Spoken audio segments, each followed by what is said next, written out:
Right, recording in progress. Okay, so formal welcome. This is our first tea with Papillon. It'll be once a month. I have got the first 3 topics out there. I know you've all been advised.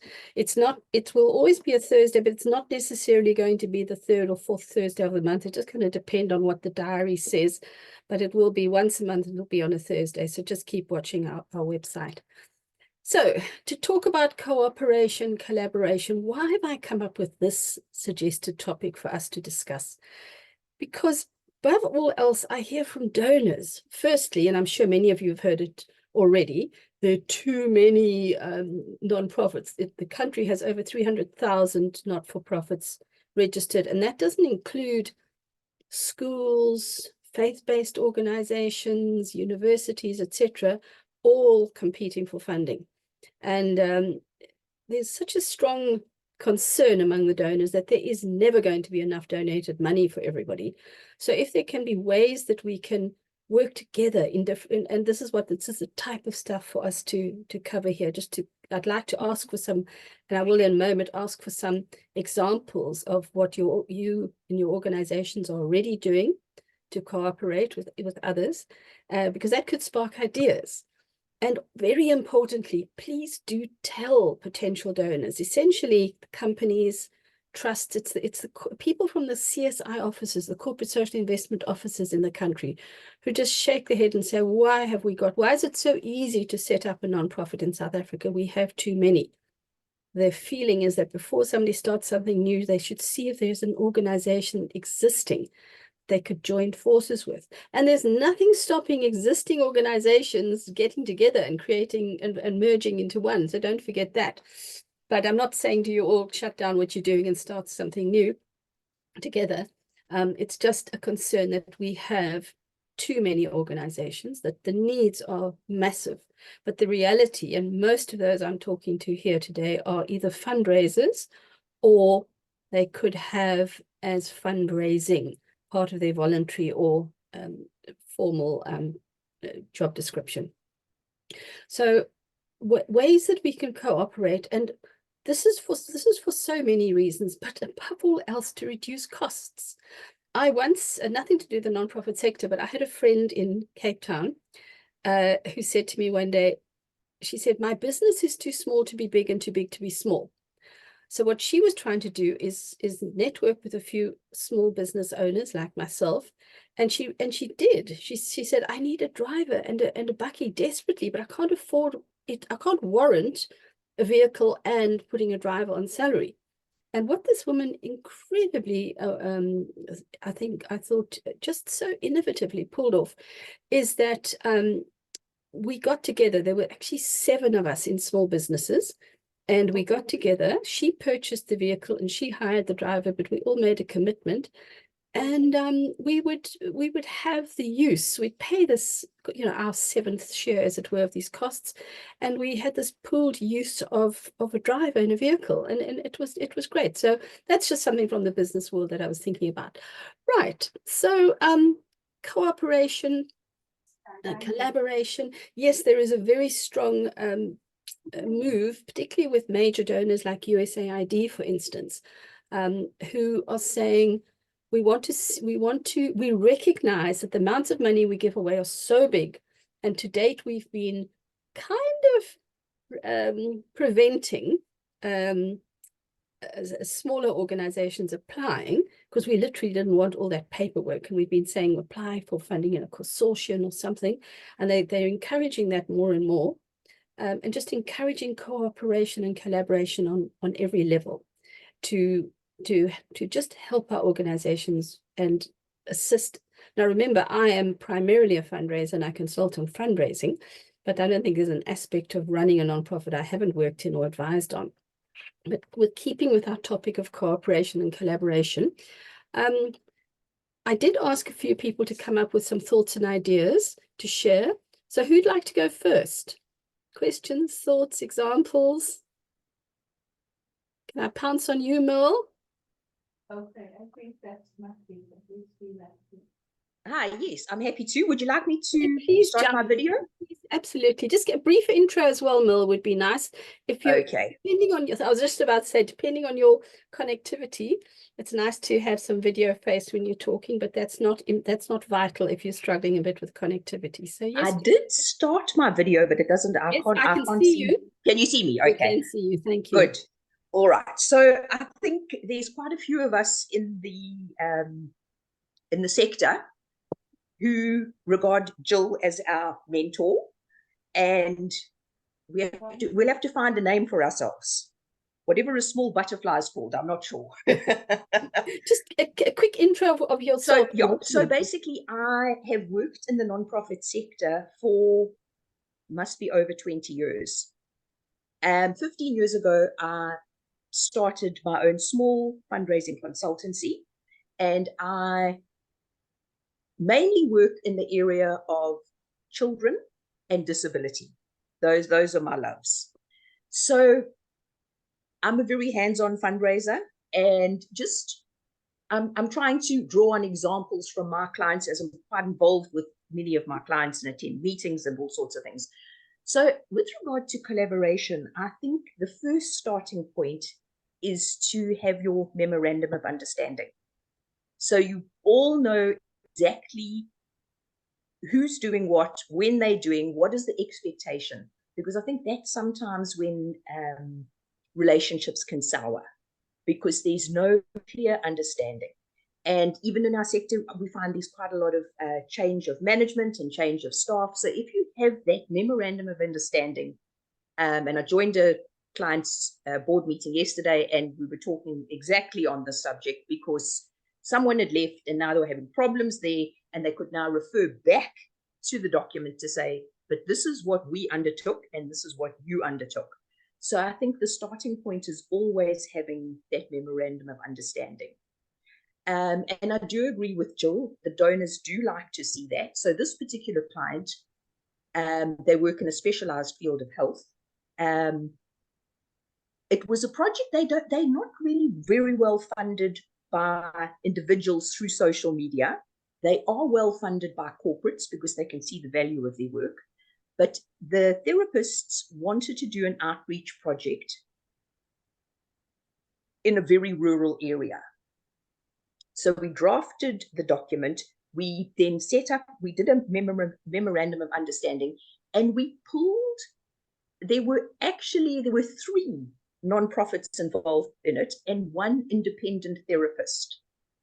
And we did take it to social media, and we did receive funding for it via social media. So they could see the value. Also, you're bringing in people, you've got their followers, your followers, third people's followers, and it was very successful, so much so that the therapists are planning a return trip to that particular venue, so to provide a service. So even in a report to a donor, they had given us funding across their projects, because we've got a really good relationship that's established with them.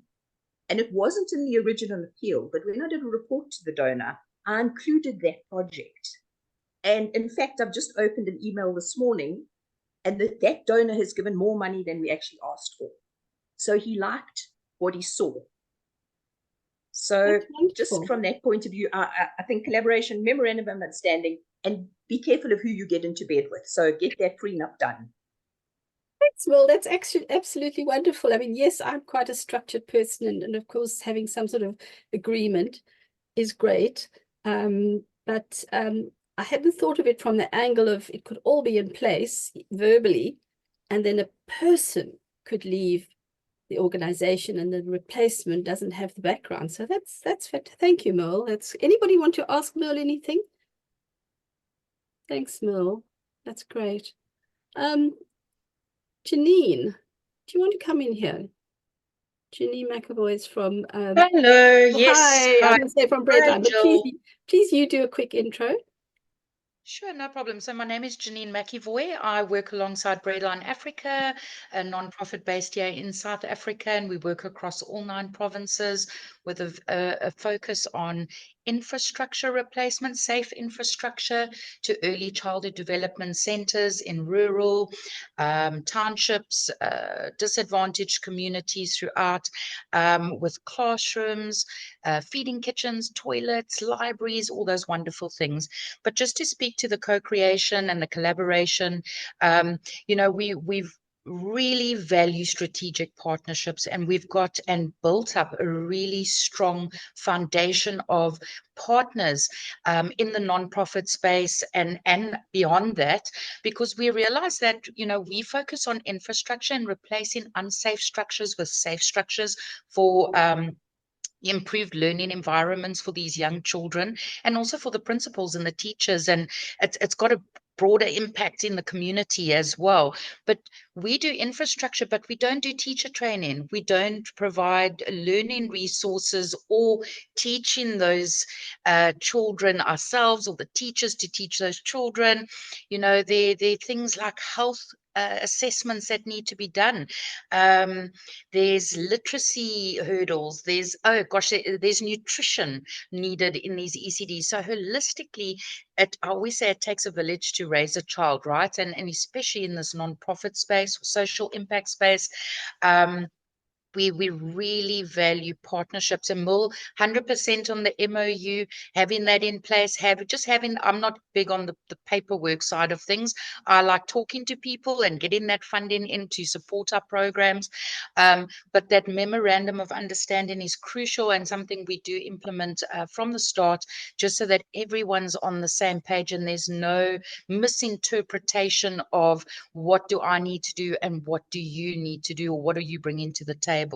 So I've got so many examples I could share on collaboration with any one of these partnerships, but I'm just going to bring up one as an example today for you, Jill, as you've asked me to do. And that was something we actually did, which was out of our normal way of doing things. We're working with these young children at ECD level, but also with feeding kitchens and libraries at your low quintile or non-fee paying schools in these resource poor communities. And one thing that we don't realize is that 60% of learning is done visually. Sorry, 80% of learning is done visually. And a lot of children have eyesight problems. And I say that because I'm since standard 2 or grade 4 today, in South African terms. It shows my age, right, Jill?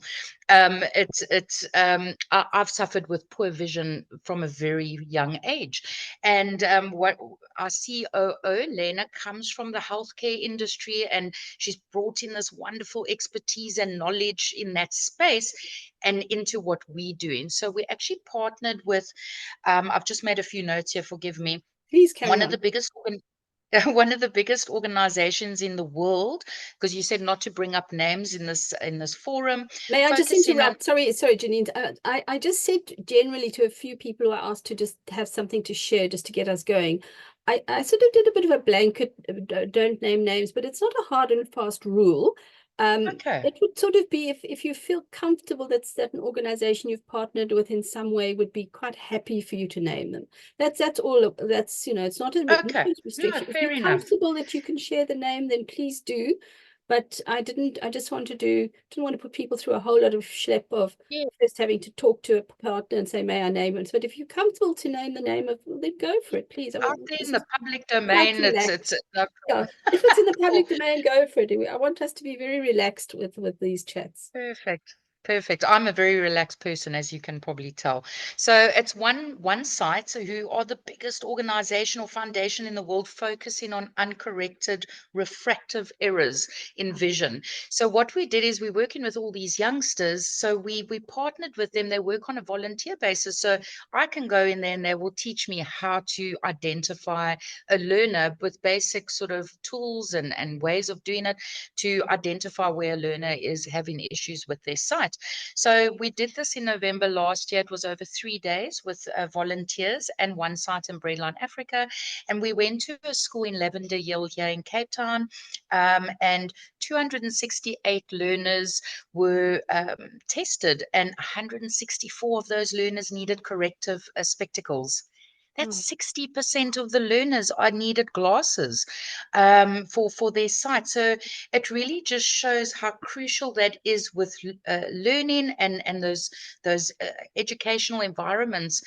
So it was just such a wonderful collaboration where we could partner with what we do, what they do, and what they're good at, and we help the school and 164 of those 268 learners.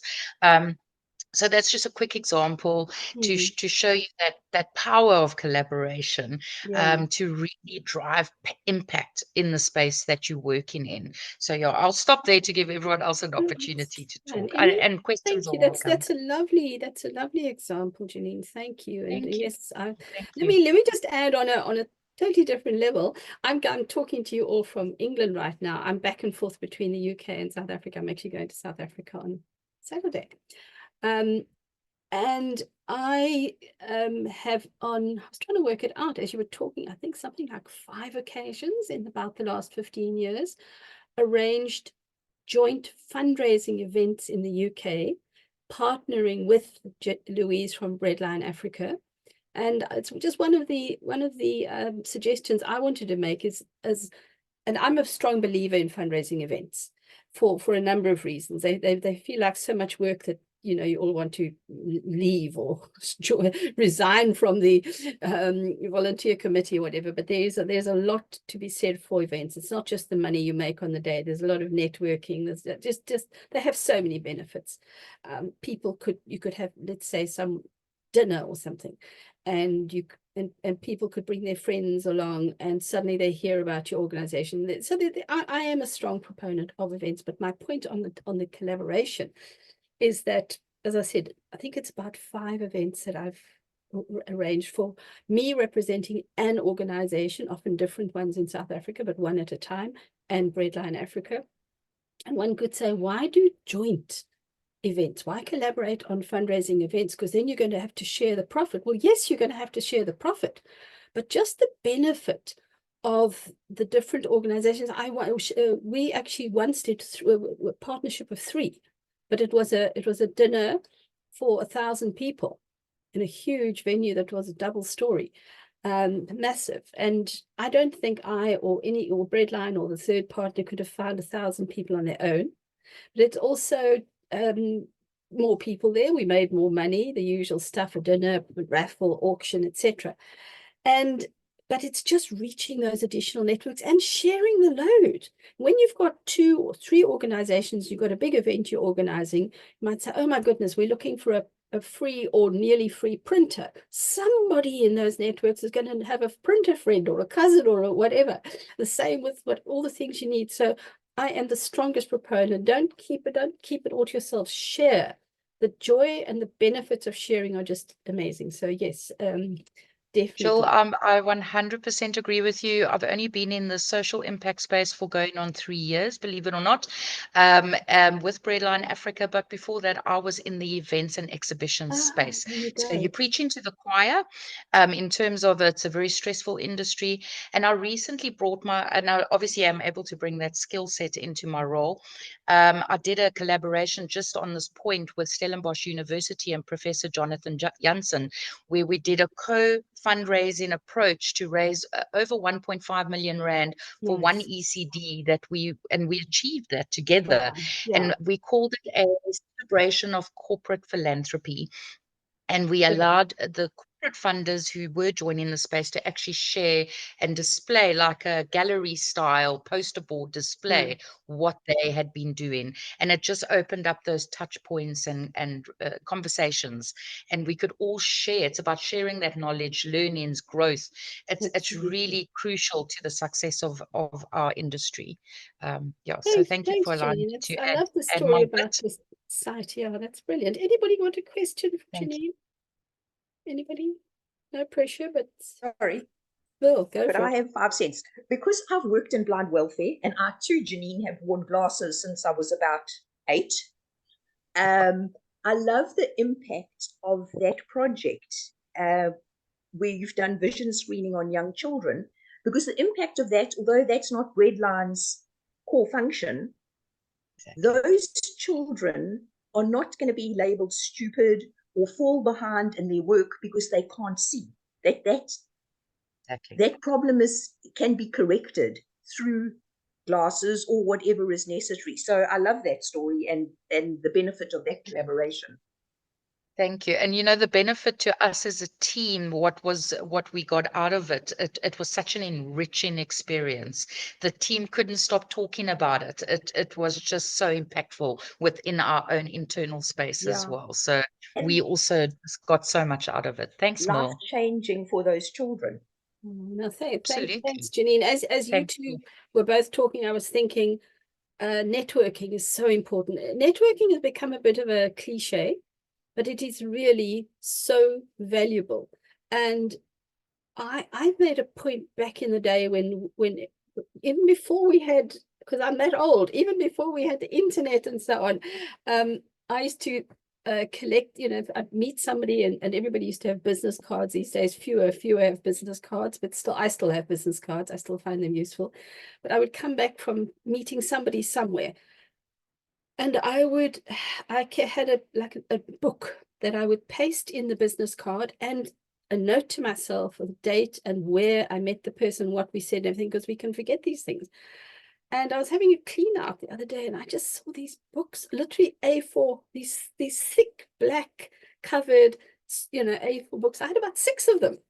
These days, of course, we have other ways of saving information. And the point is the level and extent of the network one can acquire over the years is invaluable. And some of us move around the sector. You may be in a certain organization and then be involved in another one later stage, but you have made those connections. And also, if you leave your organization, I would argue the connection remains with the organization as well. So you know the person on a personal level, but also you've connected with them. And building up a network it's so valuable. But here's my tip for networking, please, everybody. Give as well as take. If you don't always say, oh, I'm going to ask for this, I want this, I want that, I want that, I want that. Sometimes give as well. I was in a meeting the other day with the second most senior person at the South African Chamber of Commerce in London. So you can mention that's pretty valuable if one is seeking funding in the UK, because it is what it says, a Chamber of Commerce. It's the membership of all South African companies and even South Africans working in various companies. They can be corporate members and individuals. So they're about an opportunity to interact with about 500 we've got companies from Investec, you name it, through to South Africans who might have their own. There's one wonderful woman who makes Cook Sisters and sells them online. I just love her to bits, and everything in between. And I was trying to get for the South African organizations, representatives in the UK, I was trying to get a free venue hosted by the Chamber of Commerce, and lots of asks. Anyway, I was in this meeting to discuss this, and I found I was doing all the asking, and at the end of it, I just said to the lady, is there anything that we as South African nonprofits represented in London can do for you? And she was quite taken aback, and she said, oh, that's amazing. I'm so, everybody always wants something, but they never offer anything. And then she said, if you know of any South Africans working in the corporate world in the UK, and please tell them about us. So it's just interesting. So just my advice is don't always take, see what you can offer as well. Just a little tip that I found her response quite fascinating. She was moved that I said, I've done nothing but ask today, and just, is there anything we can help you with? So that was interesting. Gracia, is Gracia here? I'm trying to see. Did ask? Yes, Gracia. Have you unmuted? Hello. Can you hear Please me? introduce yourself and your organization and yeah, any thoughts or tips you've got, Gracia? That's right. I hope you will allow me not to show my video. My As you like. There's no pressure. network is terrible, so just we can- a glimpse of me. We can see you. We know you're real, but please, Yes, I that's know. right. I know. That's right. I'll be back at home in South Africa on Saturday. And I know I'll be out of the UK's amazing Wi-Fi, so I totally get it. Please do. Just delighted to have you with us, Gracia.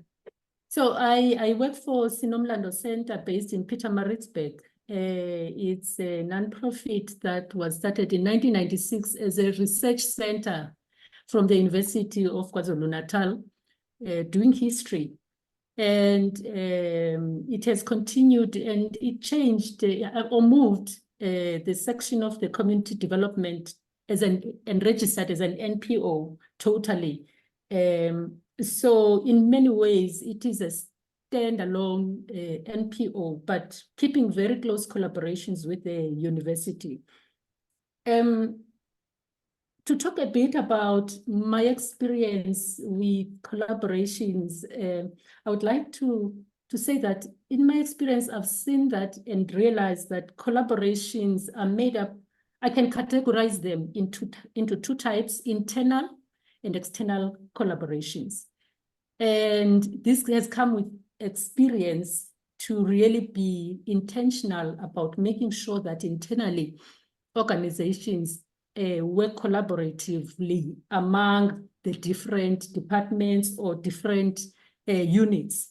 Because I think Jill has mentioned something about, or one of the presenters mentioned something about someone leaving an organization who was responsible for a particular kind of activity.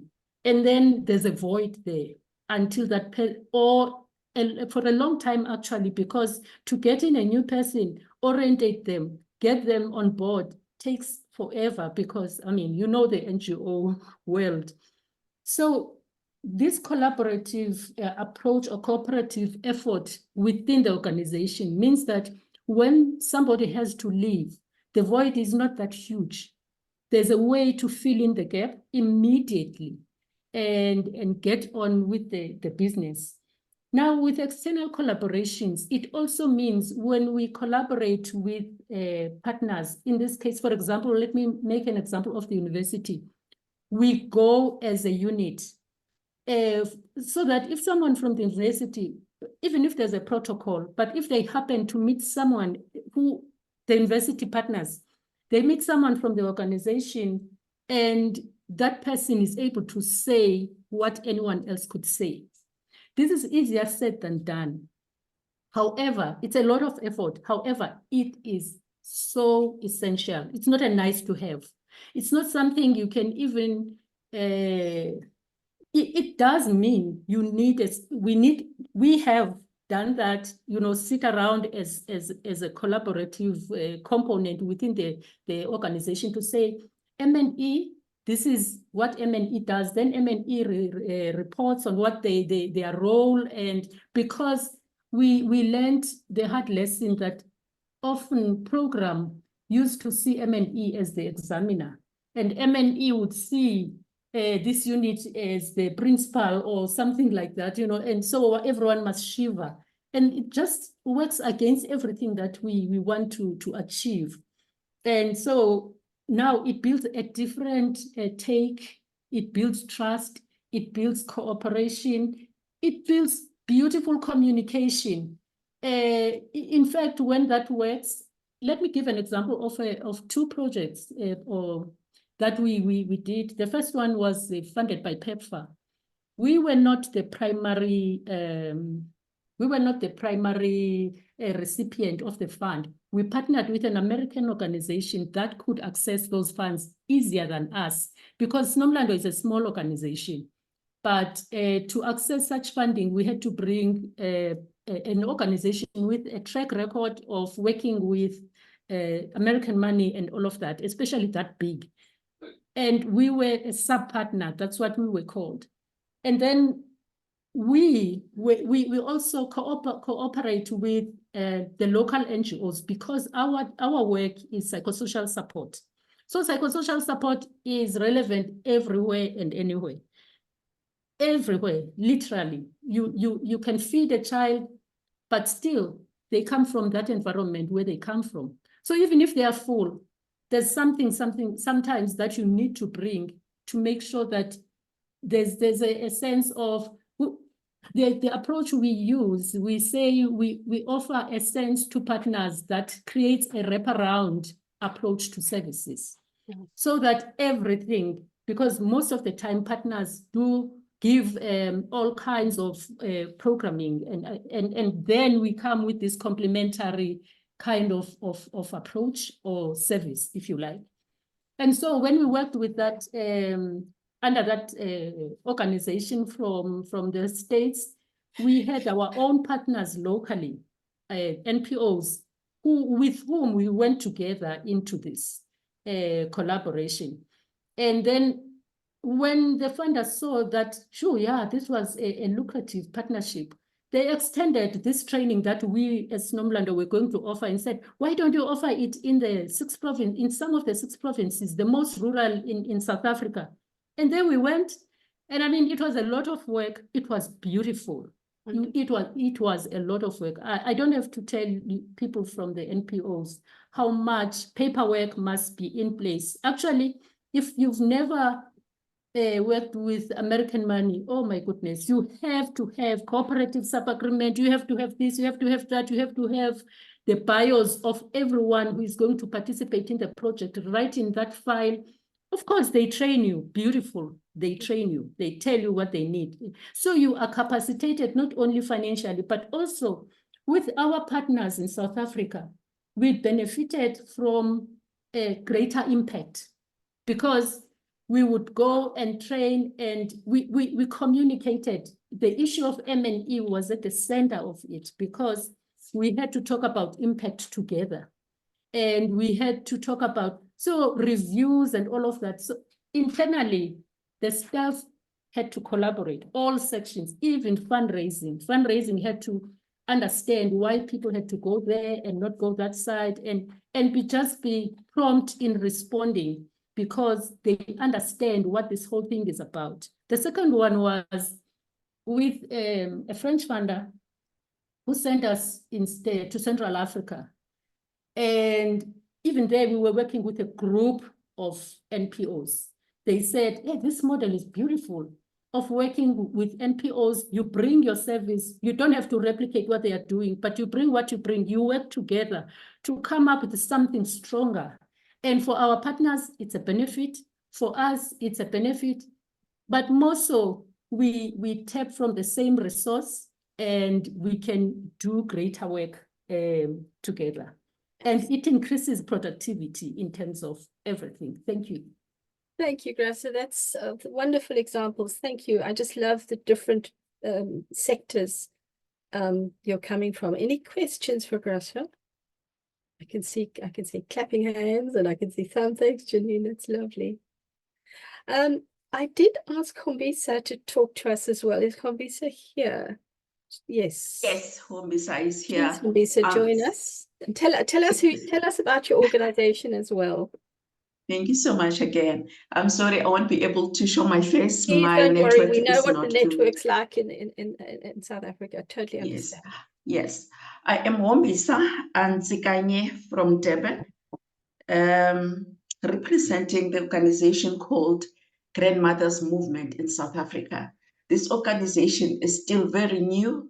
It's still a baby, although it is for the grandmothers. And the reason for the organization to be started was, and still is, for the grandmothers that were caring for the grandchildren during the plight of HIV and AIDS. And now those grandchildren have grown a lot, and others are in universities and others are in employment. And many of them, as we know, they're not in employment because of the lack of employment in South Africa. So the cry from the grandmothers was one, that they become mothers again, whilst they thought that their grandchildren, now they are going to take care of themselves and they're going also to take care of their grandmothers. It's just a black text, we know that. But it was a good one, because, I mean, they were going to be saying, okay, thank you, grandma, or thank you, my grandparent, for taking care of me.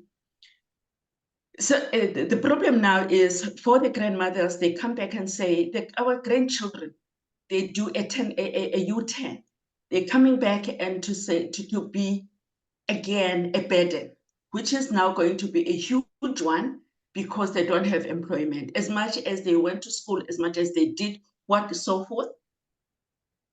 But now they're coming with a huge one because now they understand. Remember when they were still 5 or below 5 and little bit above, they were told what to do. They were given food and they will eat. And if they don't eat, they'll be scolded and they will eat and finish food. But now there are youth and the youth adults and the teenagers, grandmothers cannot tell them. It's too big for the grandmothers now. And it's worse when they come back and say, Grandma, please help me with money. I need to buy data. I need to do this because I need to go and look for employment. So it's too much of something that is too much of something that the grandmother cannot handle. And also what is happening now with the grandmothers movement in South Africa, the big one is advocacy and lobbying. And also we do grandmother empowerment, and we do networking. These three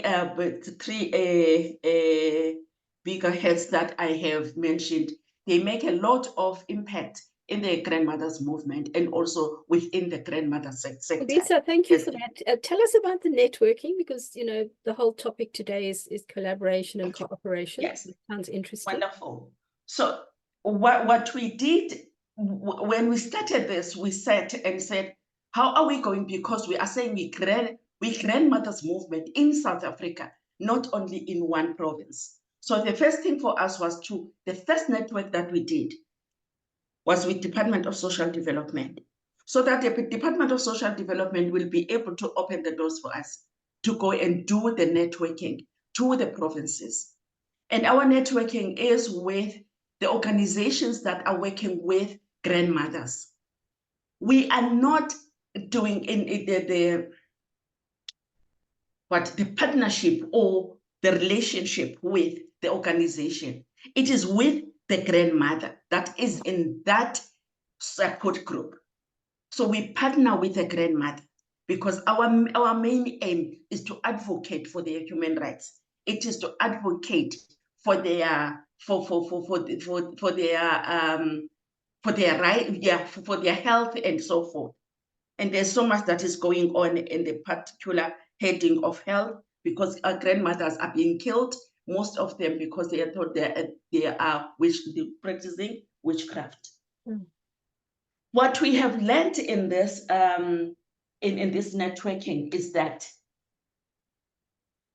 we cannot do the networking and we do not collaborate with those organizations as much as we're doing that, but we need to collaborate. But when we did that and we said, okay, let's sit and think, what are we going to do? Because we cannot just say we are going to do this, we are going to, because what we specialize on in those support groups, we specialize with dialogues. So we cannot just think and say, okay, we are going to come and do dialogues for grandmothers. We said, okay, what if this organization is doing those dialogues? The first thing to do is the memorandum of understanding. Let's see what they do, and then we agree on what we are going to give and what they are going to give back to us as grandmothers movement. So when we went out and we did our networking and we did our talks and introducing the organization, it was so helpful because we learned a lot in what is good about this networking and collaboration. We were able to understand the sharing of resources, because we are not going to be always bringing something. If we do not have, what do they have? And we pulling off these resources, expertise, and networks to achieve common goals. Those were the things that we said, okay, this is what we are going to do. And also to reduce duplication. Yeah. And I think Namatwanini spoke.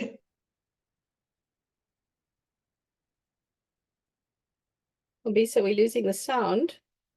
That I think will agree that it is killing us, because we're doing one and the same thing. Once, if we do this memorandum of understanding, we will know what is given and what is not.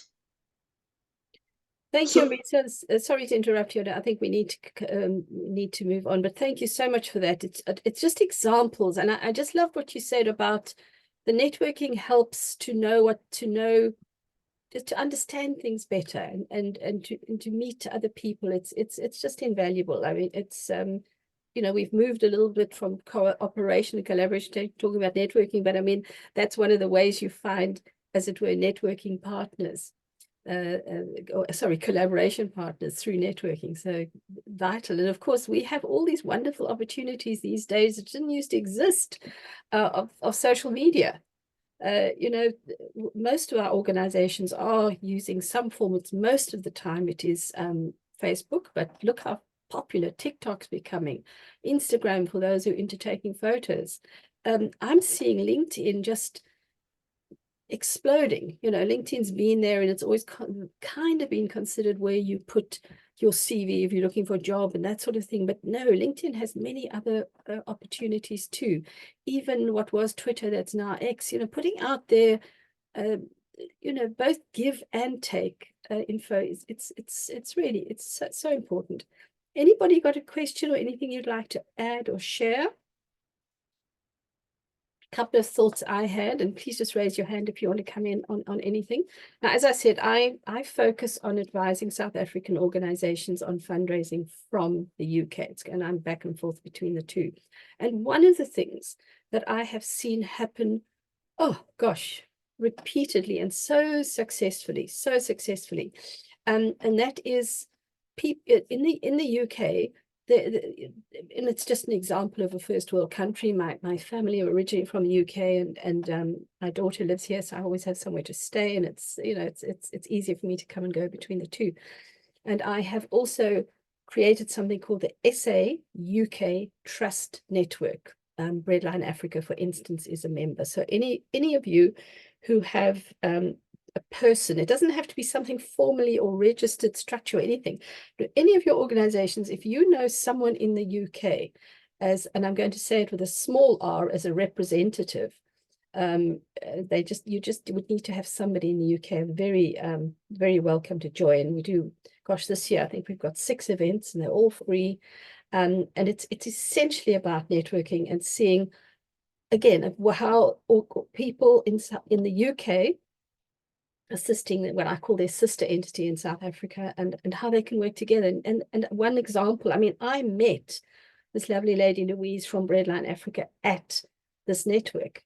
Gosh, I set it up in 2010, and that's why we've had an opportunity to do so many joint events. But I've seen many other amazing things happen.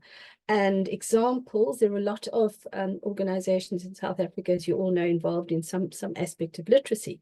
Now, in the UK, books are extremely cheap. People read a lot in the UK. There's no VAT on books, and just from the mass, you know, amount, big print runs when they print books. So books are very inexpensive. And there's wonderful things I see happening where and the public are just so happy to give away books.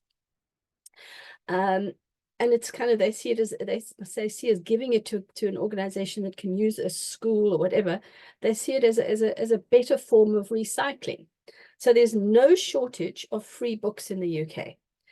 But sometimes somebody in the UK representing one organization in South Africa can't possibly send an entire container of books over to South Africa. They won't find enough to fill it. It's just too much. And I have seen in the networking, the cooperation happening in the UK of people getting together, representing 2, 3, 4, 5 organizations or schools, and Breadline has often been part of it. So coordinating the sending of a container full of donated items to South Africa. It happens all the time, and it's just one wonderful thing that I see happen. Unfortunately, we are not we can't send, or South Africans, if I say we, I'm really meaning me as a South African representing a nonprofit, we can't receive donated clothing. There are laws in place that the South African government has put in place to protect the South African clothing industry. It doesn't want a lot of donated clothing coming into the country. But there aren't those restrictions on many other things. Books, as I said, one can send donated books in, no duty to pay With the clothing, you could send it in, but you're going to have to pay customs, and it takes the fun out of it. And but we can send. I've been part of sending lots of books, as I said. Computer equipment is fine. Sporting equipment is fine. There's a lot of initiatives sometimes for mobility aids, like wheelchairs, crutches, that kind of thing. So, hey, you know, if you have anybody in the UK representing you, as I said, it doesn't have to be a formal office. It can just be somebody, a volunteer who cares. Let them contact me, because if they're not in our network, I'm going to need to get them into our network, because you never know what that might come to. And I feel strongly, and one of the reasons that I wanted us to discuss collaboration is organizations in South Africa that are in, let's call it in opposition, in the same field of work. You could be early childhood development or health or whatever field of work, working with older people. One often considers them opposition because you might be competing for funding. There's so many other things that one can do together. And that's why I'm this extremely strong proponent of cooperating where possible. So containers, I can't speak for other countries, but I do know the UK well, and there's such a willingness amongst UK people to give anything that they can give away. And so that's something that's really worth doing. I know somebody who put out an appeal. In fact, I was at the event. It was a lunch, sort of smallish event, had about 60 people. And she said, this woman had been working in South Africa, in the UK. She said, I'm going home, I'm retiring, going back to South Africa, and I want to, my late father's passion was golf, and I found a golf academy that I want to volunteer with, because, you know, like, as you know, any form of sport or cultural event, anything you can offer for young people is something positive and constructive. It doesn't matter what that is. Any kind of sport or entertainment, it could be choir, singing, it could be art, it could be anything that one can give to young people as an option to getting into trouble, basically. And she was going to volunteer with this golf academy, which was teaching young people from poor backgrounds, no charge, how to play golf. And she said, but what they need are golf clubs, you know, golf equipment. And she put that appeal out at that lunch. And I spoke to the other day, they were donated an entire shipping container of golf equipment. I mean, I don't play golf, I don't know anything about golf, but I'm sure people who play golf have got sort of extra old golf clubs in their garage or something. So she just said it was incredible how that works. So that's one option, and it's a small way I can play a part. So if you have someone formally or even, you know, informally in the UK who can help, please connect us, because I'd love to involve them in our network. You know, in South Africa, we have all the big supermarkets, Checkers, Pick n Pay, you name it. They all have food that has the sell-by date. Now, the sell-by date does not mean the next day it's bad. It's just that that's the date by when things should be sold or removed from the shelves. And most of you involved in organizations that serve people may have residents or schools, homes, etc. I'm sure we'll know about this, and some of you may well have a hookup with one of the shops. But what I have found over the years, and I have done this as a volunteer myself on numerous occasions, I remember being a volunteer with a street children's home in Cape Town, where I was given a slot. I remember it so clear, it was Wednesday at 4 o'clock. I planned it because I wouldn't work. I would fetch my children from school, and we'd literally go past, it was Woolworths in this case, actually. I'd go from the school, I had this little route from the school to the Woolworths, load up whatever they had going that they'd allocated, because they gave you collection slots. And then we'd go to the children's shelter and drop it off. And what used to concern me is one day my whole car boot would be filled up with, say, 300 yogurts. And the next week it would be half full of cabbages and half full of carrots or something. And I was always going, I would just arrive there, they'd unpack the car, take about 7 minutes, all the kids would help. And it always worried me, what if they've got too much of something? And I asked that question. I said, no, we've already connected with other organizations close by, and we swap our extra stuff. So it sounds like a little thing, but do we do that? You know, it's great to be given things, in this case, food, that it has to be used. So by connecting with other organizations nearby, I think it's good, so there's no waste. But B, hey, you never know when they might be able to share something with you. That's why I say this collaboration is not just about taking, it should also be about giving. I'm sure most of you are onto this if you have any need for anything physical. But also, you know, as a fundraising consultant, it's probably not nice for you to hear me say this, but there is not enough potential donated money, as in cash money. There just isn't. It's a well-known fact. I have so many people say, oh, you know, I want to book some consulting time with you because we're struggling with funding, and I'm sure if you you give us some ideas, we'll reach our target. Well, I'd like to, and it's what I do, and I know Merle does as well. But we can only take it so far. The reality is that there is not enough money to be donated. If you add up just this group of you on this call today, the budgets, how much money you need to raise, and then you extrapolate it, say, for the whole country, how much money does every nonprofit and school and church and university need to raise?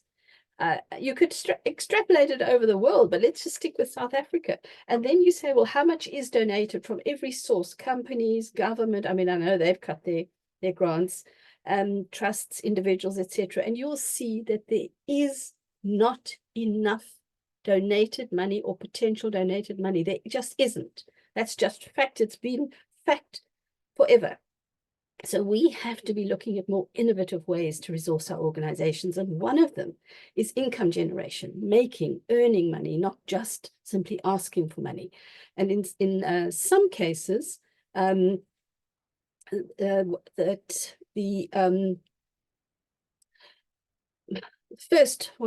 first stop, as it were, the obvious solution is to have a secondhand shop.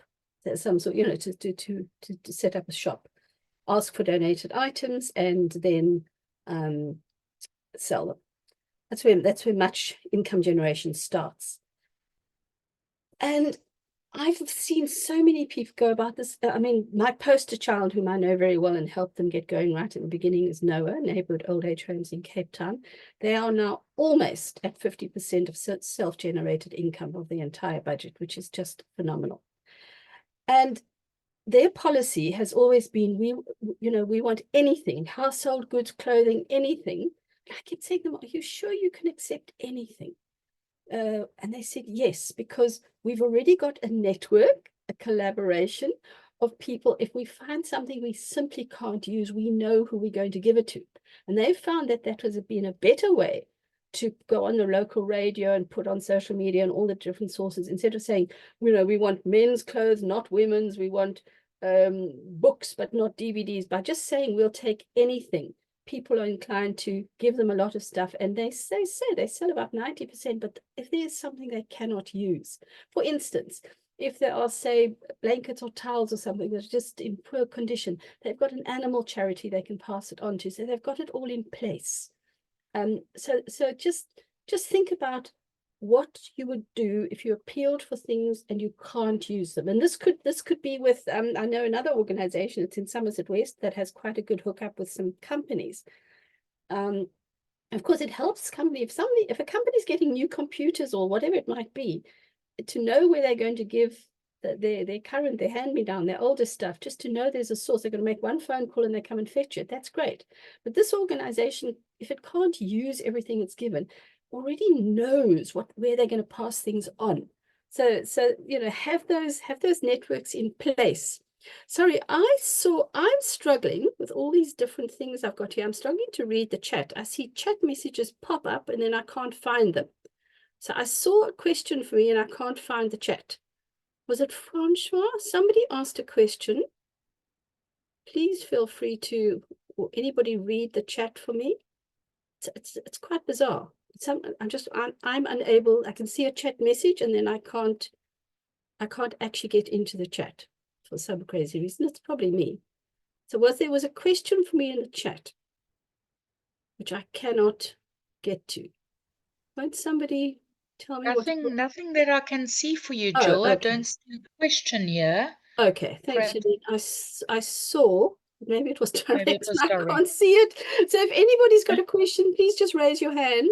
As I said, this is and this is kind of just trying to keep this informal. We're kind of waking it up as we go along. But I'm afraid for some insane reason this time I can't see the chat. So that was my one thought on yes. Hi, ladies. Sorry, I can't find the hand Oh, please chat. don't worry, don't worry, don't worry. That's the informality that this is what I No want us to problem. be informal. Yes, Rishta. Hi. So it was actually me. I'd actually sent you a direct message. Thank My you. question was, I wasn't sure if there's a platform to ask, but I'm going to ask anyway if Go it's for it. okay. So I've recently quit corporate to pursue a passion in the nonprofit sector, with zero experience, and all I have is basically a dream.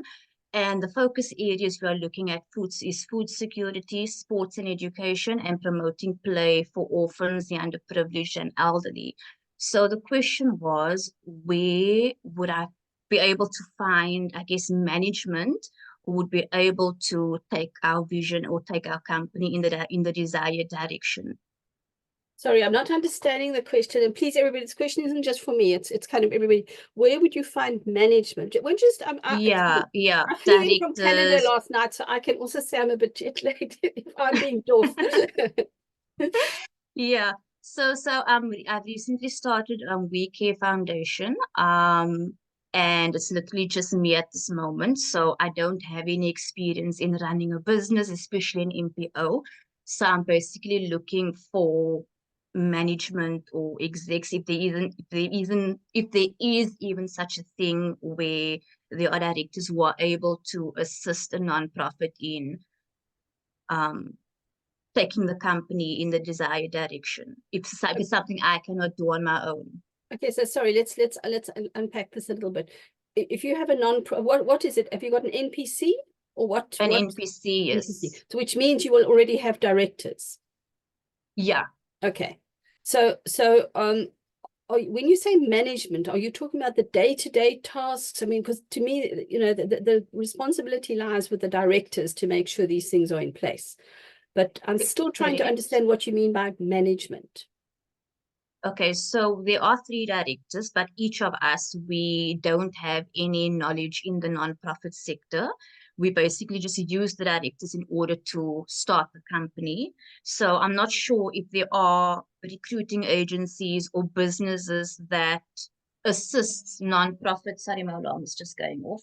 That assists nonprofits in marketing or structuring or anything basically to start the business. Okay, that's okay. My first tip would be leave your corporate terminology behind. It's not a business, it's a non-profit.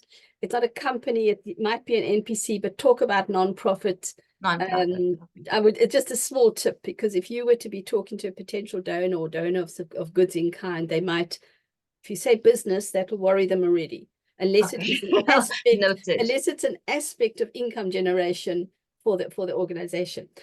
But yes, well, I would, if you're not already subscribing to hashtag nonprofit, No, I'm not. Ruendri Governor is amazing. Please just subscribe to hashtag nonprofit, literally Hashtag nonprofit. nonprofit. It's a newsletter and lovely website by Ruendri Governor. And it's Sorry, what is that name, Jill? her name. Yeah. Ruendri, just Ruin, R-U-N, Governor. She set up this wonderful website. You can be on the mailing list, and it's really become the go-to place for all nonprofit communication, interaction, and it's a good start. And if you look at that, but here's the real point I wanted to make, and that is that when one starts a not-for-profit, every nonprofit in the world will have started because a person or a small group of concerned citizens saw a problem or a crisis or a need, and they wanted to do something about it. That's the root, or it should be the root of all nonprofits. The starting. Absolutely, yeah. And they generally start very, very small, with the people who start the organization rolling up their sleeves and doing so much of the work that is needed Yeah. to do. That sort of thing. So I would be a little concerned if you are seeking, you know, to hire people.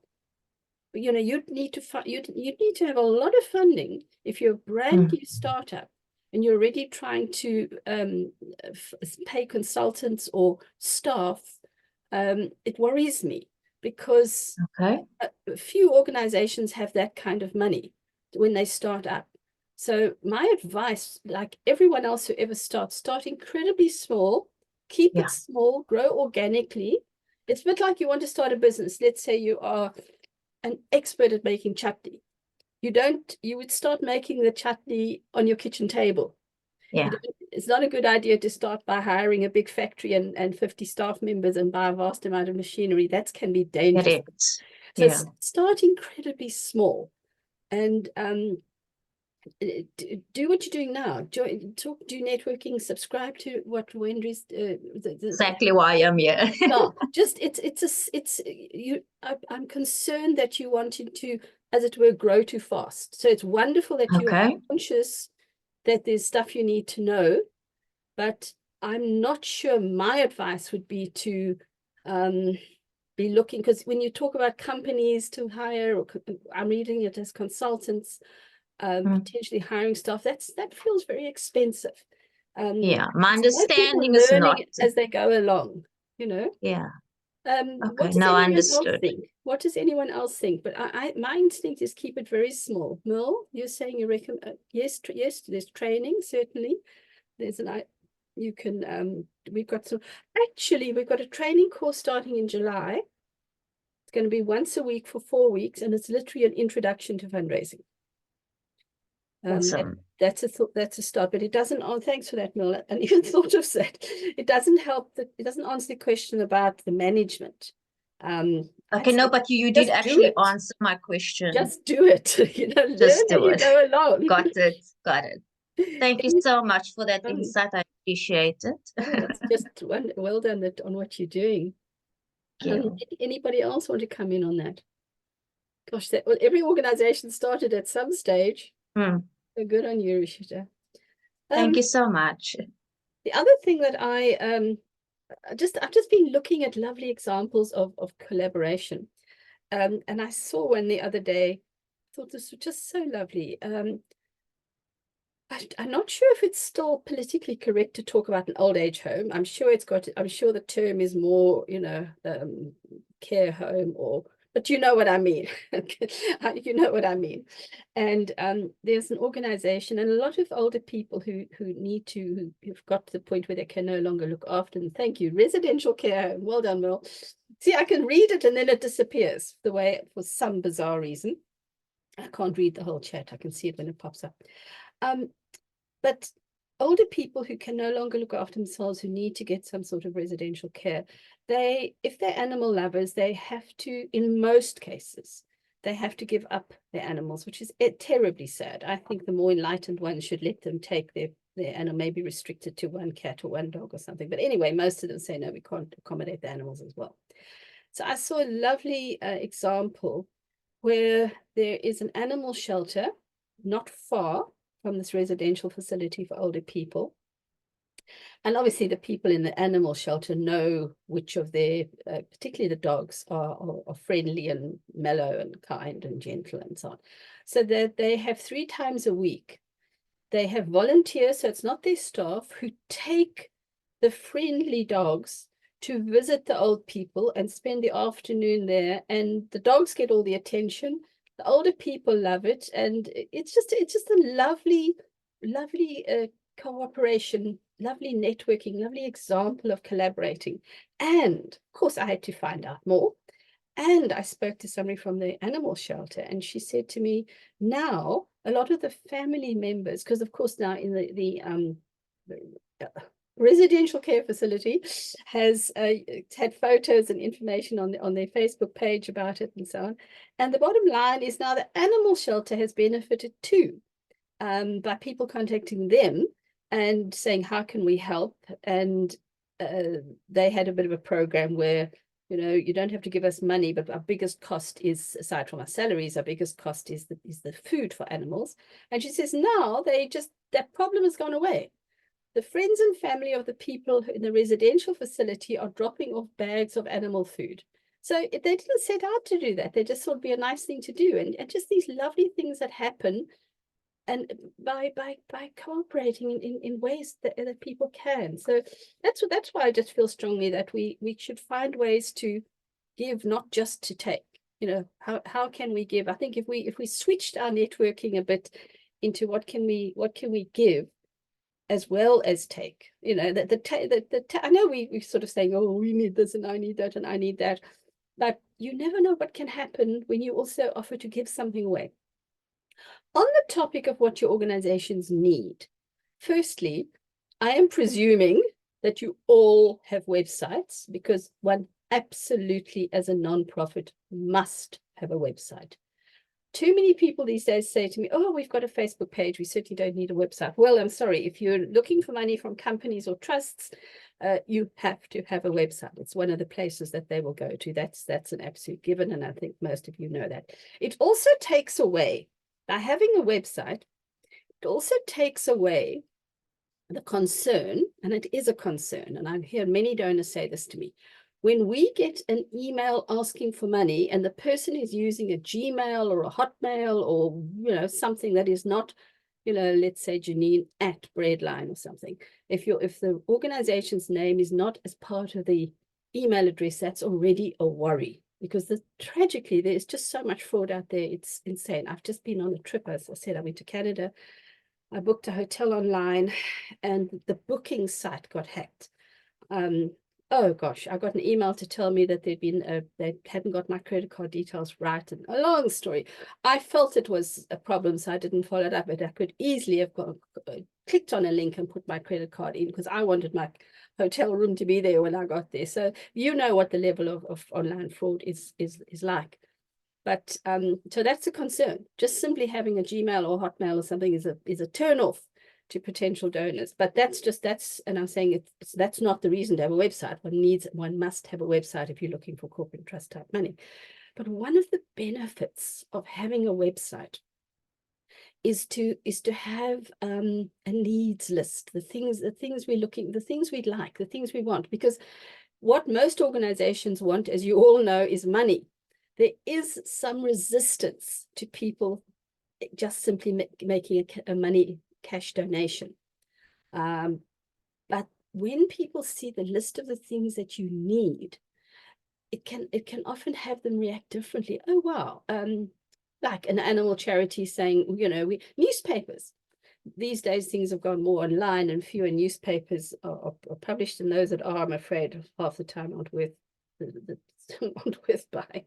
But I remember there was a time that when we all did buy a lot of newspapers, that my local SPCA, for instance, put the word out that they wanted newspapers because they put the newspapers down where the animals sleep, and they put clean ones out all the time. So and it was for me so standard. All newspapers, it was a pile in my garage, and once a month I'd go and drop them at the SPCA. And because I was there, I'd go into their shop, and so it would go. So letting people know what you currently need.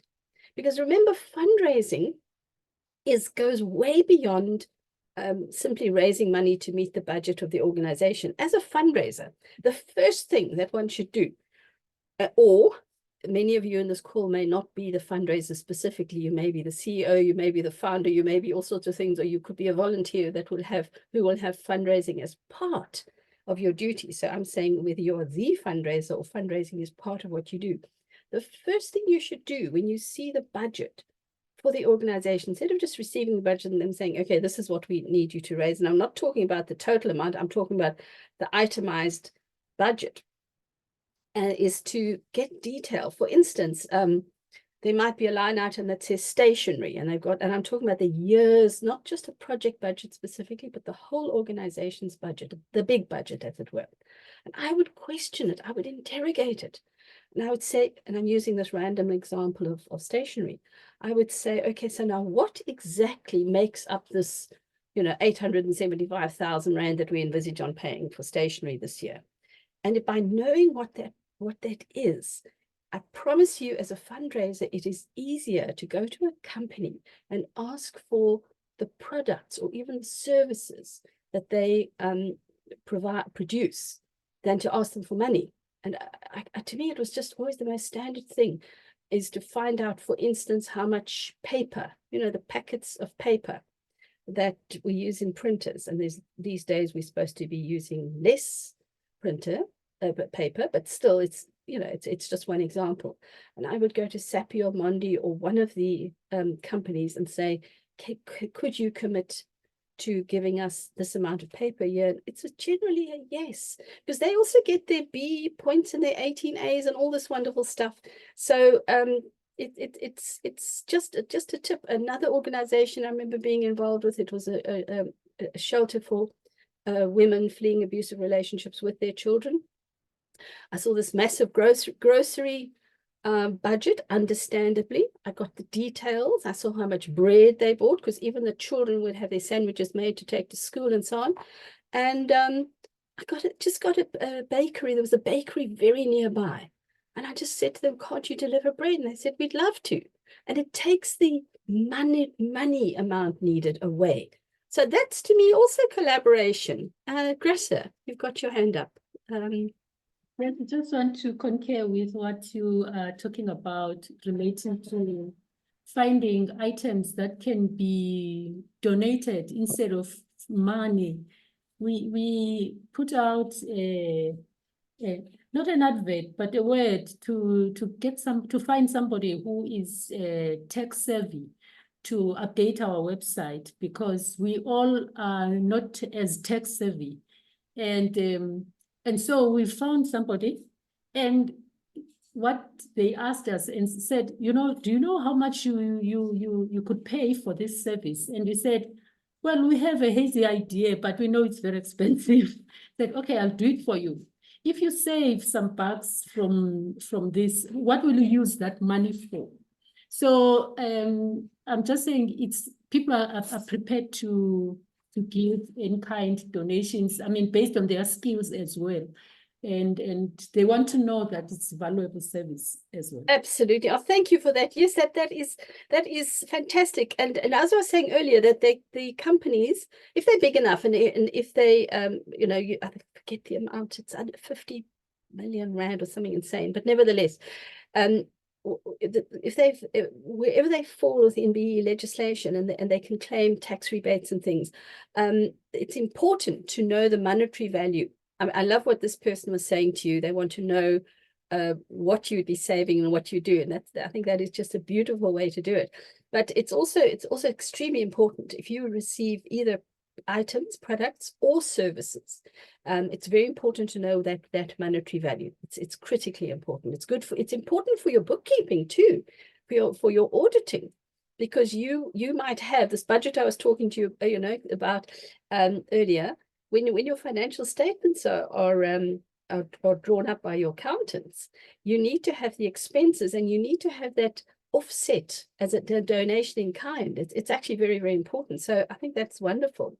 Lovely example. And you're right, it's not just, I'm talking about bread and things, but paper or something. But yes, it's services too. It's imperative. Here's the other thing that we forget. I think there's a lot of mindset switches we have to do. Many times, people who are maybe more recently qualified, and Rashid, this might help you as well. People who are looking for jobs, or we've got a tragedy in our country. A few years ago, we had a problem that people couldn't afford to go to university.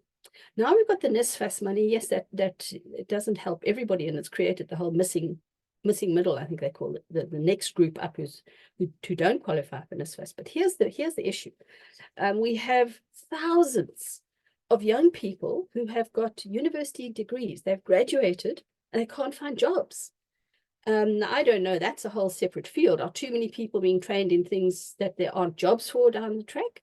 Or one of the problems, I am sure, is that when a company is hiring somebody, that yes, a qualification is impressive, and in some cases they have to have a qualification in a specialized field. But the thing that is missing, and the thing that is so critically important, is experience. You know, you can't just have a lovely certificate or you know, a degree or whatever. They're saying, okay, that's fine, you tick that box, but what experience have you got? And we need to understand this in the nonprofit sector, where we are networking out there looking for help, assistance with something. It could be accounting, it could be bookkeeping, it could be, as you say, IT and website development, marketing, whatever it might be. When we are having a relationship, or we're trying to put a relationship in place with where somebody who does this for us, we're effectively asking them to do it free. We forget, we're in this mode of sort of a begging mode, and please help us, we're a nonprofit, and we change the whole dynamic of the conversation. But this level of collaboration, we need to understand the value we can offer and what we in the sector can bring. And that is the opportunity to gain experience.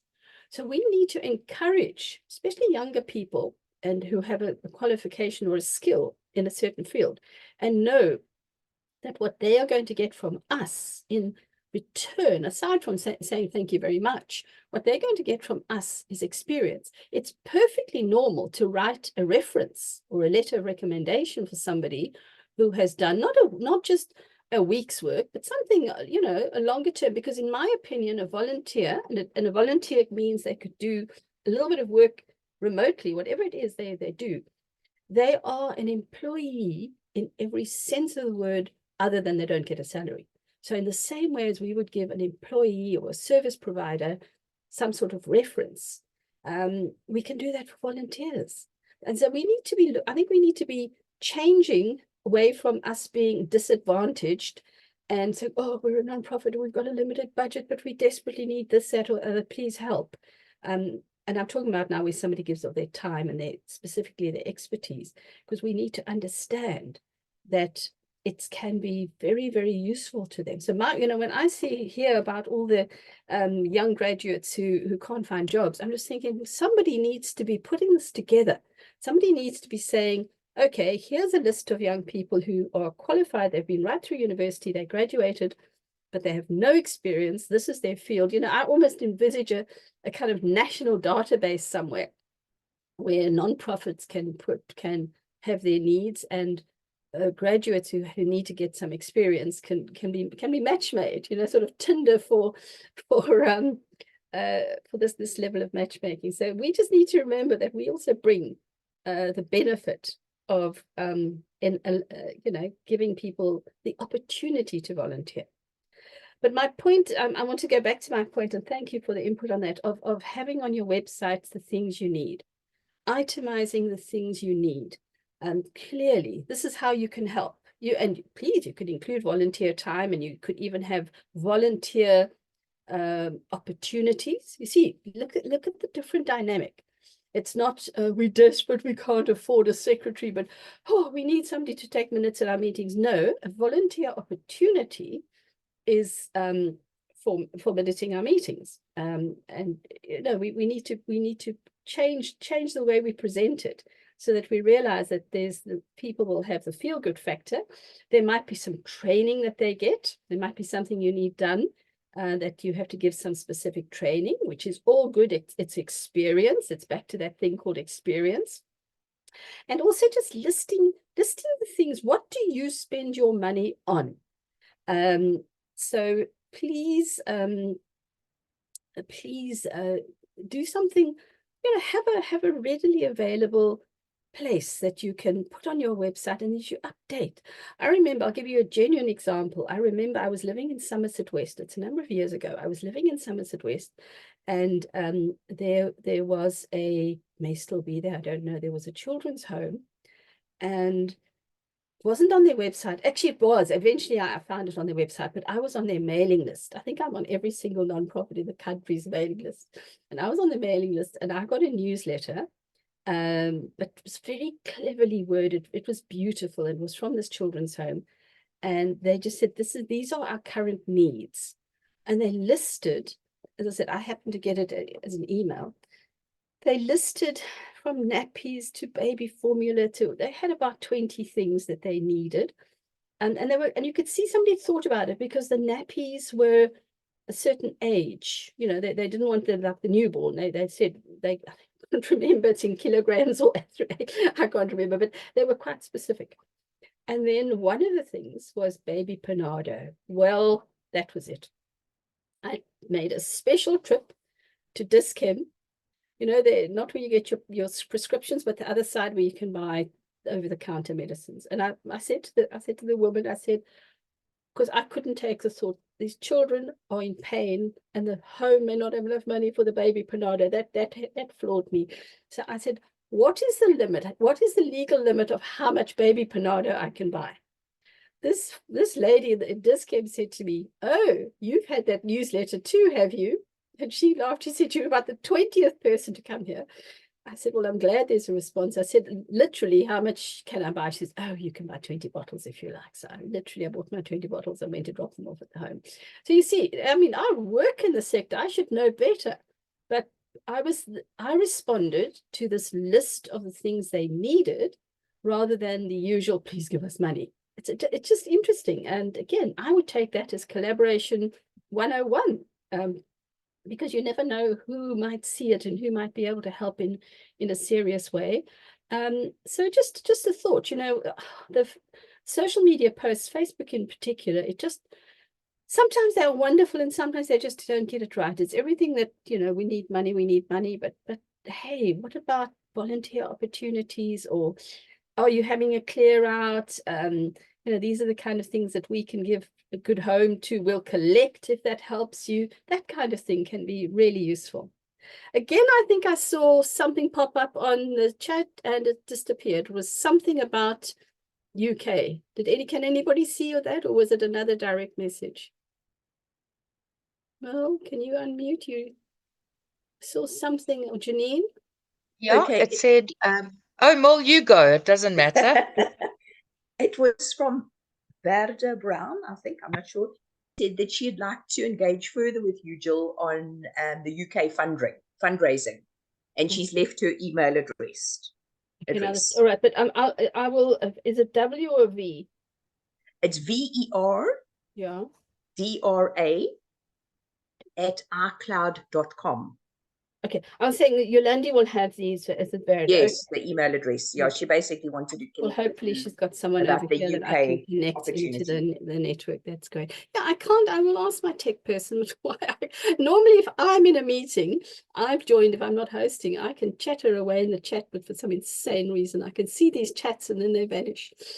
Okay, guys, anybody who hasn't participated, any questions, any thoughts, anything? Because I want us to see this as a place to, what needs do you have? What can you offer? Any ideas? Anything that's occurred to you?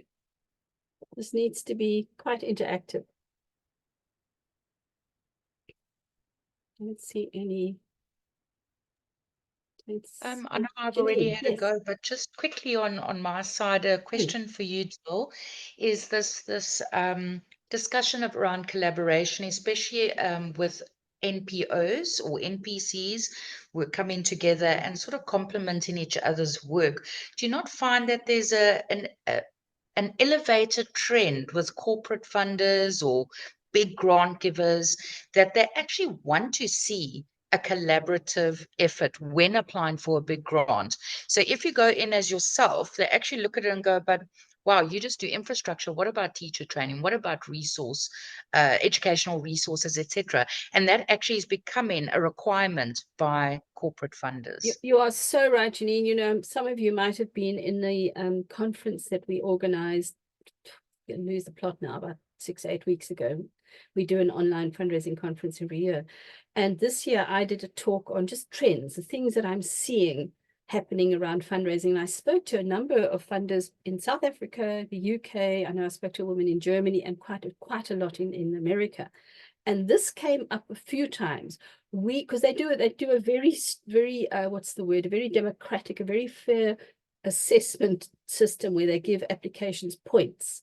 And she says, and this one lady in America said to me, we are now giving, it used to be 3 points, we've upped it to 10 potential points if we see collaboration, which I thought was amazing. Absolutely. Wow. So I brought that into my talk. That is They amazing. want to Gee see whiz. cooperation. And then the lady in Germany said to me, please tell them to break down the silos. Everybody Yeah. works in these little isolated silos. And they don't want to collaborate. And in fact, the day I set up this SA UK Trust Network, I got the free use of the South African High Commission in London, which is a wonderful building. And we got at that stage 60, so people representing 60 South African organizations in the UK. And that number has now grown to 200. The network has continued. But I said to the 60 on the day, I said, we have an idea to set up a network. I recognize that every one of you is in competition for the donated pound, but would you like a network or not? And they said, yes, yes, yes. I said, okay, well, it'll be my voluntary thing that I do in the UK for South Africa. And as I said, today we have over 200 and growing, and always welcoming new ones, because you just never know what amazing things are going to happen as a result. So yes, very much so. But thanks, Janine. It's an important tip. And it's a relatively new trend that there's always been collaboration, cooperation, and working in consortia and all this type of thing. But to see that donors are now saying, please, they're actually favoring joint applications. Yeah. And one organization has to take the lead. That's important. Yes. Yes. And I know I have had a few discussions with some where they say, oh, we are ultimately responsible and we take the lead. And our partners don't always, our partners are late with the info and reporting and that kind of thing. So it's not always a walk in the park, but we're here to serve those whom we serve. So it's just definitely important to be looking in that direction. So please, as you're making reference to large amounts, there are donors who want to support. Donors are very clear. And when I say donors, by this I mean companies, trusts, foreign foundations, and so on. They're clear on what they fund, and some want to give fewer, larger grants, and many organizations are too small to undertake these. And as soon as the organizations club together, collaborate on such applications, that's it. They're asking for enough money to, even if it's the minimum that donors such as USAID or whoever want to give away, it's perfect. So we just need to do more cooperation and collaboration. So Exactly. yes, thank you for those of you who participated in this, our first toe in the water in seeing how we can just create chats. And I can't remember the next topic. I think it's commission-based fundraising, because we can't not discuss that. And I know I've got a dedicated one coming up too on fundraising from the UK. So yes, you'll receive all the information on that. And as I said, if you want this recording, it will be on our website in probably, I say about 10 days, because we've got to drop into the cloud, and then Yolanda's going to put it on YouTube and all kinds of things like that. So it will be there. But just thank you for those of you who participated this time. And I'd love to see this grow, because I think it's important. At least one of the positive things that came out of the pandemic was that we're all learning to use, I don't know what happened to Skype, that sort of disappeared. And that was quite dodgy with its connectivity and so on. So Teams or Zoom, I'm better at Zoom. I have a paid account on Zoom and I kind of know it better, except I can't find the chat half the time. So yes, we want to keep this up. And so thank you to everybody for participating. And we'll let you know when we're going to do this again. I know we've got another 2 planned. Thank you, everybody. Thank you, Thanks, Jill. Angela. Thank you so much for Thanks, your Janine. time and Thank for putting this together for us to join. And hopefully the numbers grow, so there's Yes. more sharing involved. Absolutely. And I'm going to keep an eye on your socials to see when the next one is happening. Thank you. Thank you so much, All right. everybody. All the best. Thank you, everybody. Bye-bye. Thank you so much, Thank everyone. you. Thank you so much. Thank you so Thank much, you. Jill. Thank Thank you so you. much. Bye. Bye. Bye-bye. Can't wait for the next one. Thank you. Thank Bye. you. Bye.